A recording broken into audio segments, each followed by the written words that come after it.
Creativity, unlike the other gentleman said, is all about the artist. The Creator is the vessel. The Creator is the shaman of our time, because they open our minds and they allow us to be different with each other. We don't have to live in agreement about things, but we should live in agreement about the principles that make them live together. If you were to sleep in a house that had no structure, you would soon have your roof on your chest. A painting is the same. It must be built to last.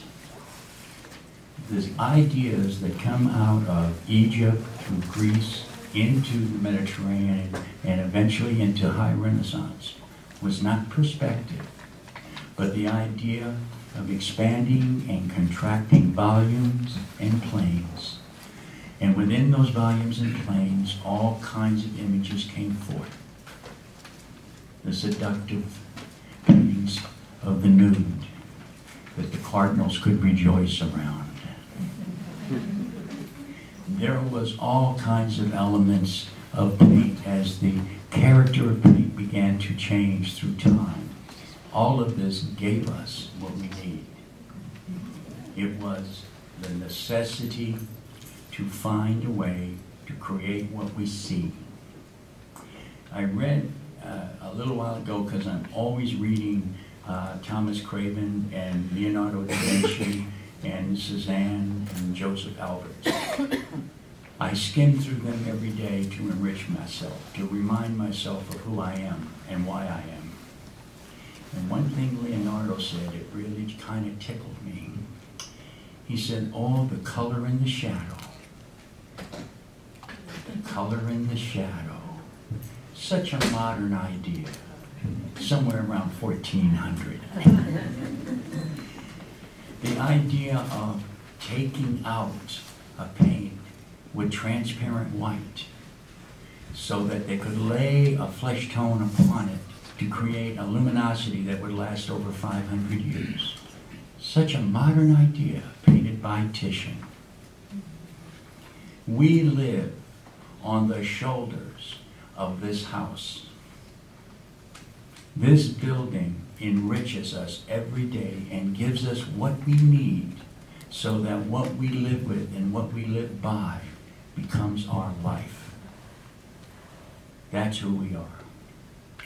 This concept of the cave walls is the most precious concept we have because it is so old and we can understand it as painters. We look upon it as our relatives. These are our ancestors. We don't know who they are, but they're in our blood. We will always draw. We will always paint. We don't care what the intellectual community wants to waste their time in. We have our own problems. How to make gold rich. How to make the silver lay well with the greens and blues. How to make passages feel like passages of time. And to transcend anyone that's willing to give our work time, to transcend them inward so they can understand themselves. This is our life. I heard a lot of nonsense today, and I must say, I enjoyed it.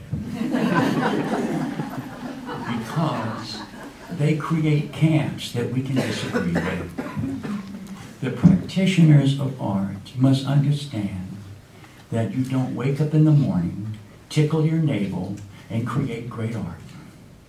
You must first go to the skeleton and understand the bones. Once that is done, you can begin to build flesh upon it.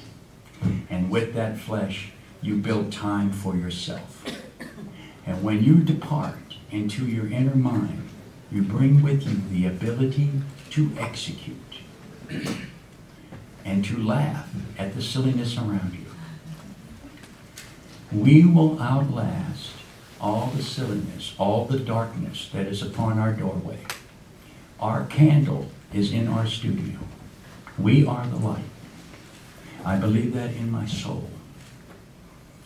And that's what I have to offer when I give someone a direction that says, no, you're not a master yet, but sell it right away. Thank you.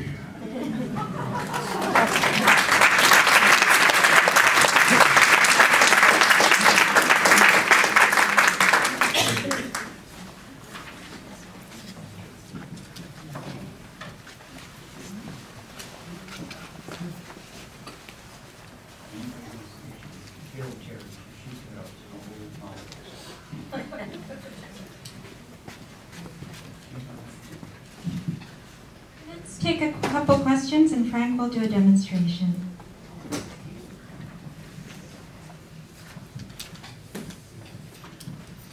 Frank, I was just wondering if you could speak a moment about the difference between working small, as these pieces displayed here on the side. A lot of these have been done by students of Frank's, and these are studies that we've brought for the colloquium. But somebody observed there's a huge difference between the big painting and the studies, and there's a different life in each. And I wondered if you could talk about that. Sure. I'm a big believer that if artists want to survive, they must work 24 hours a day. That means that every breath you take, every eye your caresses a shape, you jot down. You make a note, you make a form, you make a color. You collect these, you put them in little passages, and they become your little jewelry case of ideas. That's what small work is. Now, that does not mean that size is necessarily small. For example, I'll tell you a little story. When I was a young man and wouldn't know a painting from a frog, two of my friends took me to the Metropolitan. A gentleman named Bill Ablong and William Kendricks. Now, of course, the first thing we did is we went up to Rembrandt, put down our pear cloth, and gave homage, which scared the guard. And we went off because it was this beautiful display of Vermeer at the time. And they had the woman pouring the milk. And we were entranced. How could a man do that? How could any human being paint that well and have so much sensitivity and power in this painting? So as we were leaving the museum, we started talking about the painting. And Bill said, well, that painting's about 3 by 4 feet. And Ablong said, oh, no, it's only about 30 by 18. He said, what do you think, Frank? I said, I can't find a size. So we went back, and it was this big. Small does not mean small. Small means that it has a little size. A study means it's incomplete, that you're in the search, that you're allowing yourself the freedom to discover. And that's what these represent.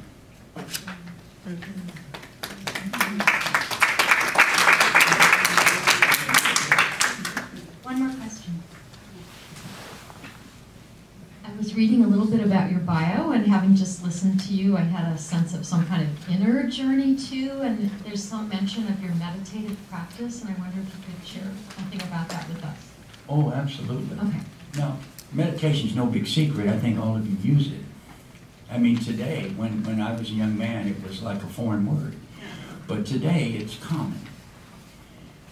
My wife and I went and visited a gentleman called Sajjananda, who taught me to breathe. I thought I knew how to breathe until I met him.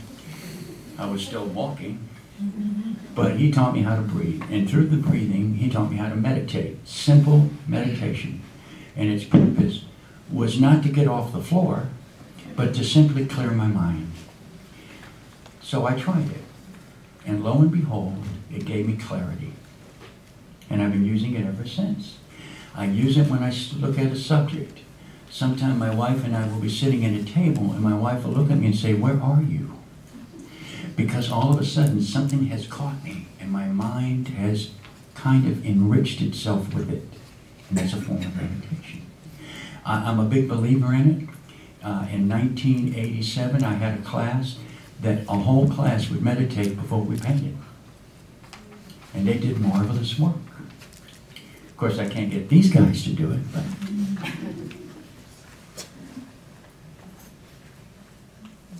Okay, I'll do it. Now, this...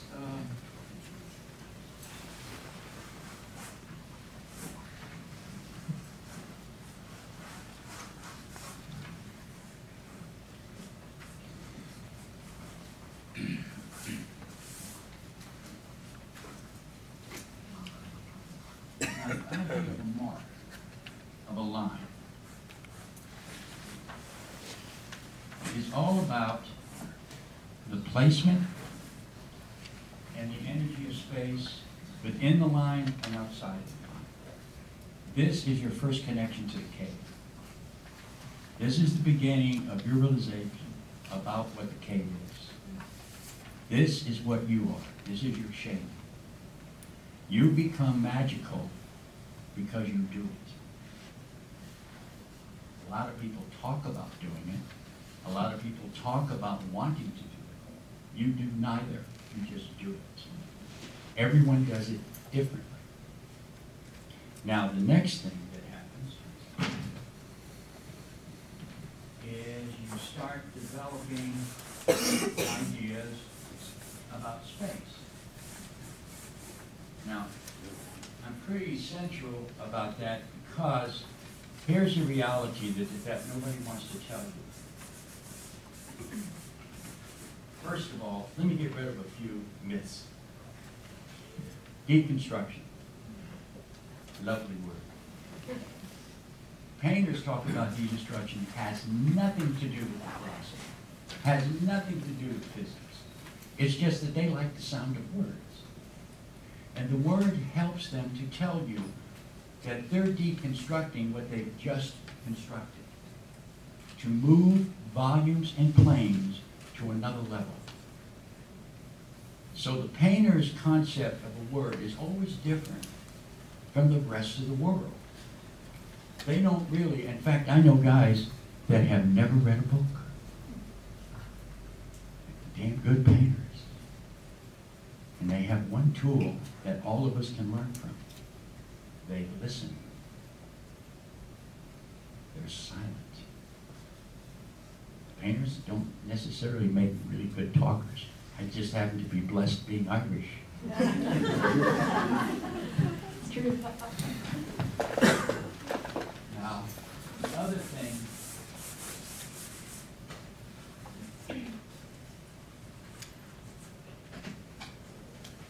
about painting is the concept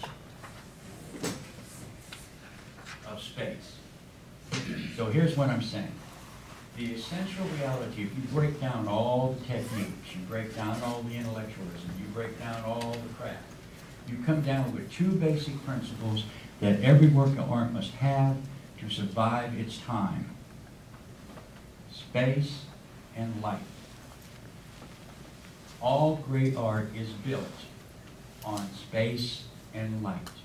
There is a wonderful piece, the gentleman, the African upstairs, Antoine, I wrote it down, now I can't remember. That's wonderful, he's like a magician. That work, if you look at it carefully, creates space and light. If you go to the Brooklyn Museum, the curator there is a work of incredible beauty just by the way she displayed it. It has space and light, just bottle caps. So I'm not what you would call silly about material. It is about what you do with it. How much you respect me as a viewer and how much you respect yourself on how you do it. That's what the ultimate goal is. That's what tells the story. But those two elements are missing, the work dies. It cannot live. And I don't care what camp you belong to. Those are your issues as a visual artist working with material.